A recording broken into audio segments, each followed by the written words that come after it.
Beginning of this presentation, we acknowledge the Wiradjuri, Ngunnawal, Gundangara, and Birapai people of Australia, who are the traditional owners and custodians of the lands on which CSU's campuses are located, and pay respect to their elders past and present and those emerging future elders. We also acknowledge and pay our respects to our Australian Indigenous colleagues and peers who are present in the meeting with us today. Um, in this presentation, Mary and I will talk about reimagining the concept of the book in the light of sustainability. At the beginning of the presentation, I briefly explain and talk about the different aspects of sustainability and my story about how I became interested in sustainability. And then Mary will continue specifically about the role of book in this context. So, um, right. So I just changed the slide. Can you see the new slide? Just double check. Right, great. So as you know, there are various types of sustainability. When we are talking about sustainability, we might talk about environmental sustainability, economic, social, political, and cultural. And the image you can see here is my bookshelf in my house here in Wagga Wagga as an example of cultural sustainability, because this is probably the biggest or one of the biggest Persian book collection in Wagga Wagga, as far as I know. Of course, I have a number of other books in the box, which is not in the photo. So basically, I became interested in about sustainability since 2 years ago when we had a course review advisory committee who reviewed our course and all the subject, and they suggested to include more learning material about diversity and sustainability. And when we look at the subjects, one of the subjects that I teach, the information society, was one of the first candidates that we need to include diversity and sustainability in that subject. So what I did, I suggested to the school to develop a new module in this subject entirely about the concept of sustainability. And then I started reading about it. And then I asked colleagues to help me to develop a team. And Mary kindly accepted to be part of the team, and we both work on that module together and we developed it. And we added this to our subject, and I am very pleased to inform you that for the last two sessions, uh, students really like this topic, and they, in their comments, they mentioned that this is very relevant to their everyday life and their current issues in the world. And basically, then I worked on ecological literacy, and I incorporated ecological literacy into my subject. And then I delivered a number of presentations about sustainability in information science and implication of sustainability in library information science education. And now this is the new step in this journey, and Mary and I will talk about sustainability in the context of book industry. So this is just 17 sustainable development goals of United Nations, and as you can see, book is relevant to all of them. You know, in some more relevant, for example, when we are talking about quality of education, obviously it's more relevant, but it's relevant to all of them in one way or another, because when we are talking about information and sustainability, we're either talking about information about sustainability or sustainable information devices. So in that case, there are two different approaches. And sustainability and the book industry, basically the book industry has very strong connections with all forms of sustainability, from book publishing, which involves in a very broad range of environmental issues in paper manufacturing, to e-waste, which is a very new problem that we need to deal with. All of these devices sooner or later turn into rubbish, and we need to do something about it. So, and so even ebook, which used to be a very good example of sustainable device, is not as sustainable as it used to be. So because there are some new unintended consequences that Mary will explain more about that.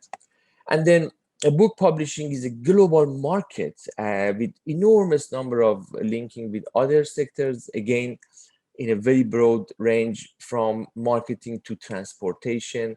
And all these elements in this broad area is relevant to sustainability. And also it relates with the list of social, political, and cultural issues, again, spreading from poverty to social inclusion, from censorship to freedom of speech.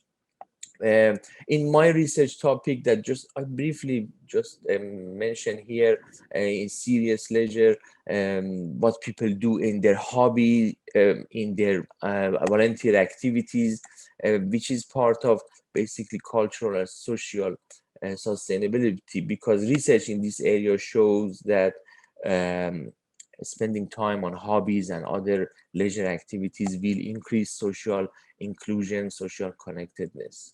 So basically, there are many areas for further research, and that's just my very brief introduction. And over to you, Mary. Thank you, Yazdan. Can you hear me well? Yes, very well. Thank you. Okay, most of what you see about sustainability when we talk about it is about environmental factors. But as Yazdan has just explained, what we're talking about here is sustainability in many ways, not just producing books. And we've been trying to mitigate that by doing things like recycling paper. And we've come up with many efficient ways to make books, printing presses, and more recently things like desktop publishing. And I could go much further into what the carbon footprint of making a book is, but that's already been thought about. Instead are the social and cultural aspects. Next slide, please, Yesta. So thinking about the socio-cultural environment, books have been extremely sustainable.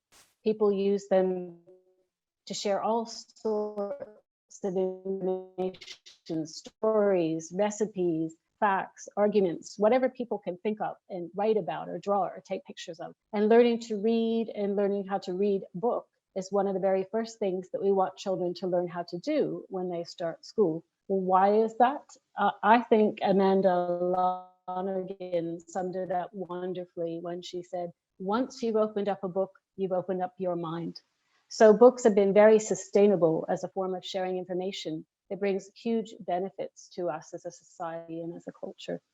So far I've been talking about the book as a thing and one that is commonly recognized in its print form. But since we've been making electronic or ebooks, we've gone into uncharted territory. If you transported someone from the 17th century to 2020 and gave them a Kindle, I'm willing to bet they would be a bit flummoxed, and they might not recognize that as a book. It would take some time to explain to them what that is. The intention is still to use it like a book. So in order to keep books sustainable, they continue to evolve as ebooks, we're going to evolve for so long beyond just what they're made of and what they look like. This isn't just a matter of how many trees we're chopping down to make paper or how much energy it takes to produce an ebook reader, although all of that I think does matter. It's how changing a technology that we've been using for centuries will change our ability to use it the way that we want to use it. And this is why I'm particularly fascinated with how we use books to find information, or I suppose more specifically, how we find information in books. My particular area of focus is the use of finding aids in books, such as tables of contents, indexes, and now in ebooks, search functions. But there's much more than that we can consider about how books relate to information. Now, by information, I don't just mean, thank you. Thanks. Information as thing, in other words, is something that exists independently of people and is something that they find. I also mean information is knowledge, or information is process. In other words, information is what people that people use to render information. And thinking of information in this way makes the book even more powerful as a sociocultural tool. People don't just look in a book to find something that already exists, although they might do that. They might also read a book in order to come to their own conclusions about something, to form new knowledge or to understand. Now, of course, there are many other forms of information resources in our modern society. We have websites, newspapers, DVDs, magazines, but the book has been for a long time and remains a fundamental information resource in our society. And the book is not going to completely replace, I like to call it, instantly or perhaps ever. As Stephen Fry wittily said, books are no more threatened by Kindle than stairs by elevators. I think that's a very apt analogy because it touches on the need to make books accessible to everybody, whether they take the stairs or the elevator. And this is why the concept of diversity is also important for sustainability. In terms of the development of ebooks, diversity relates to the idea of digital inclusion. In order to read an ebook, you need a device to read it on. And not everyone will have access to such a device or access to energy to power it up or even an interest in using it. So compared to an ebook is definitely not as sustainable in terms of being accessible to everyone. Now, we have a pretty good system of distributing p-books freely via libraries and a good system for publishers to sell those books to libraries, but we're still working out how to do that with ebooks. For example, you think that because an ebook is in a digital format that's easy to reproduce, you would have unlimited copies of it available from the library, right? In other words, anybody who needs that book could use it. Well, unfortunately, no, that's not the way it's working at the moment. Publishers are very concerned about controlling the distribution and access to ebooks as much as they were with p-books, maybe even more so. So if you don't have access to a device, electricity, or money to pay for an ebook, you're not going to be included, and they won't be, in my opinion, sustainable. Now, literacy comes into this too, and I don't just mean in terms of being able to read. There's an increasing amount of research being done about how we read differently on screen versus print. Notably, people seem to read more deeply or actively in print than on screen, and you may have had this experience yourself. And incidentally, it's for this reason that I disagree with the trend amongst libraries to follow what they call e-preferred policies. This is usually university libraries, I should say. Basically, if a book's available as a p-book and an ebook, they'll just get the ebook. And I don't think that's supporting diversity, and I don't think that's particularly sustainable. Now, I do recognize the ebooks are a wonderful tool for enhancing diversity too, though. For example, people can manipulate how the text appears on the screen. They can make it bigger. They can change the background color, whatever they need to do. And ebooks can be easily read aloud by screen readers. But the crucial point here is diversity is about making books available to everyone, regardless of their abilities or preferences. So the book is just too important as a social and cultural tool to abandon in its current form. We should consider carefully why we use books and how we want to use them as the book evolves. Ebooks have only been around for a few decades, so there's a lot we still have to think about. But I think it's an exciting opportunity to be thinking about the book as a concept and as a tool. It's particularly exciting for those of us who care so deeply about books. And on that note, I'll leave you with the beautiful words of Annie Lamott. For some of us, books are as important as almost anything else on earth. What a miracle it is that out of these small, flat, rigid squares of paper unfolds world after world, worlds that sing to you, comfort and quiet or excite you. Books help us understand who we are and how we are to behave. They show us what community and friendship mean. They show us how to live and die. Thank you very much. Justin and I are really happy to take questions and talk with you in other ways about this topic. After this conference, we're going to be exploring this topic further, and we would really love to have your feedback, your thoughts, your experiences, whatever you would like to share with us. Thank you very much, Mary and Yatston. Thank you very much for a really, really interesting talk, and one that it's a very modern issue, as and it was interesting how you said that your students were very interested in the topic as well. We do have a couple of questions. Gemma has asked, interesting point about ebooks, Mary. Do you know if there is any research on the demographics and diversity of people that are published in e-format in comparison to print? That's a very interesting question. I think at the moment what I'm seeing is people are publishing in both formats.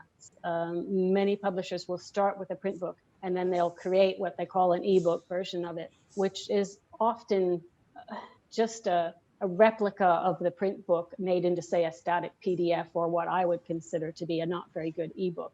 So I think it would be hard to say that people are being published in only one format or the other. It's usually both. I hope that answers